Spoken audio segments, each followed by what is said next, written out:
ರಾಜ್ಯದಲ್ಲಿ ಹಳ್ಳಿಗಳಲ್ಲಿಯೂ ಆಯುರ್ವೇದಿಕ್ ಡಾಕ್ಟರ್ಗಳು ರಾಜಾರೋಷವಾಗಿ allopathy medicine ಕೊಟ್ಟು ಬಡ ಜನರಿಂದ ಸಾವಿರಾರು ರೂಪಾಯಿ ಲೂಟಿ ಮಾಡುತ್ತಿರುವ ವಿಚಾರ ಉಡುಪಿಯಲ್ಲೂ ನಡೆಯುತ್ತಿದ್ದು, ಗ್ರಾಮೀಣ ಭಾಗದಲ್ಲಿ ಹಾಗೂ ಪಟ್ಟಣ ನಗರ ಪ್ರದೇಶಗಳಲ್ಲಿ ಕಾರ್ಯಾಚರಿಸುತ್ತಿರುವ ಅದೆಷ್ಟೋ ಖಾಸಗಿ ಕ್ಲಿನಿಕ್ಗಳು ನೋಂದಾವಣೆಯಾಗದೆ ತಮ್ಮ ಭರ್ಜರಿ ವ್ಯಾಪಾರವನ್ನ ನಡೆಸುತ್ತಲೇ ಇದೆ.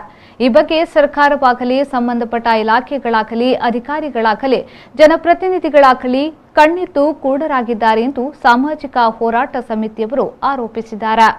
ಈ ಬಗ್ಗೆ ಕೆಲವು ತಿಂಗಳ ಹಿಂದೆ ಉಡುಪಿ ಜಿಲ್ಲೆಯ ಕುಂದಾಪುರ ಹಾಗೂ ಬೈಂದೂರು ತಾಲೂಕಿನಲ್ಲಿ ಅನೇಕ ಪತ್ರಕರ್ತರು ಸಾರ್ವಜನಿಕ ದೂರಿನ ಮೇರೆಗೆ ಕೆಲವು ಕ್ಲಿನಿಕ್ಗೆ ಗೌಪ್ಯವಾಗಿ ತೆರಳಿ ಸ್ಟ್ರಿಂಗ್ ಆಪರೇಷನ್ ನಡೆಸಿ ಅಲ್ಲಿ ನಡೆಯುವ ಅಕ್ರಮ ಮೆಡಿಸಿನ್ ಮಾಫಿಯಾದ ಬಗ್ಗೆ ದಾಖಲೆ ಸಮೇತ ಸಂಬಂಧಪಟ್ಟ ತಾಲೂಕು ಆರೋಗ್ಯಾಧಿಕಾರಿಗಳಿಗೆ, ಜಿಲ್ಲಾ ಆರೋಗ್ಯಾಧಿಕಾರಿಗಳಿಗೆ, ಜಿಲ್ಲಾಧಿಕಾರಿಗಳಿಗೆ ಮತ್ತು ಸಂಬಂಧಪಟ್ಟ ಎಲ್ಲ ಅಧಿಕಾರಿಗಳಿಗೆ ದೂರು ನೀಡಿದ್ರೂ ಇದುವರೆಗೆ ಯಾವುದೇ ರೀತಿಯ ಕಾನೂನು ಕ್ರಮಗಳನ್ನು ಕೈಗೊಂಡಿಲ್ಲ. ನಮ್ಮನ್ನಾಳುವ ಜನಪ್ರತಿನಿಧಿಗಳು, ಸರ್ಕಾರ ಹಾಗೂ ಅಧಿಕಾರಿಗಳು ತಮ್ಮ ಆಸ್ತಿ ಹಣ ಗಳಿಸುವ ಭರದಲ್ಲಿ ಬಡವರ ನಿರ್ಗತಿಕರ ಪ್ರಾಣ ಬಲಿ ಕೊಡುತ್ತಿರುವುದಂತೂ ಸತ್ಯ. ಇದಕ್ಕೆ ರಾಜ್ಯ ಸರ್ಕಾರದ ಅಧಿಕಾರಿಗಳು ಕಟ್ಟುನಿಟ್ಟಿನ ಕಾನೂನು ಕ್ರಮ ಕೈಗೊಂಡು ರಾಜ್ಯದಾದ್ಯಂತ ಮೆಡಿಕಲ್ ಮಾಫಿಯಾಕ್ಕೆ ಸಂಪೂರ್ಣ ಕಡಿವಾಣ ಹಾಕಬೇಕೆಂದು ಹೋರಾಟ ಸಮಿತಿಯವರು ಒತ್ತಾಯಿಸಿದ್ದಾರೆ.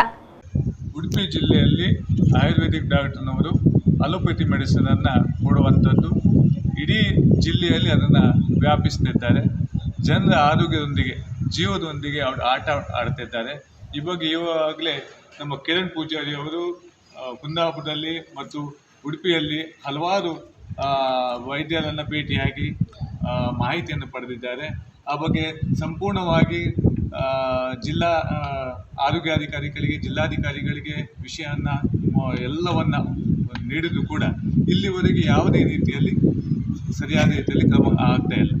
ಇದನ್ನು ನಮ್ಮ ರಾಜ್ಯ ಆರೋಗ್ಯ ಸಚಿವರಿಗೂ ಕೂಡ, ಮುಖ್ಯಮಂತ್ರಿಗಳಿಗೂ ಕೂಡ, ಸಂಬಂಧಪಟ್ಟ ಎಲ್ಲರಿಗೂ ಕೂಡ ಇದರ ಬಗ್ಗೆ ಮಾಹಿತಿ ಇದೆ. ನಾವೇನು ಡಿಮಾಂಡ್ ಅಂತ ಹೇಳಿದರೆ, ನಮ್ಮ ಏನು ಬೇಡಿಕೆ ಅಂತ ಹೇಳಿದರೆ, ಈ ಜಿಲ್ಲೆಯಲ್ಲಿ ಉಡುಪಿ ಜಿಲ್ಲೆ ಸುಸಂಸ್ಕೃತ ನಾಡು, ಕೃಷ್ಣನ ನಾಡು ಅಂತ ನಾವು ಹೇಳ್ಕೊಂಡು ಬಂದಿದ್ದೇವೆ.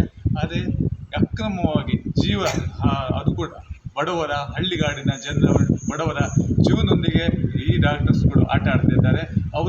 ಅದು ಕೂಡ ನಾವು ಗಮನಿಸಿದ ಪ್ರಕಾರ ಇತ್ತೀಚಿನ 7 ವರ್ಷದಲ್ಲಿ ಕೊರೋನಾ ಸಂದರ್ಭದಲ್ಲಿ ಹಲವಾರು ಜೀವಗಳು ಹಾನಿಯಾಗಿದೆ.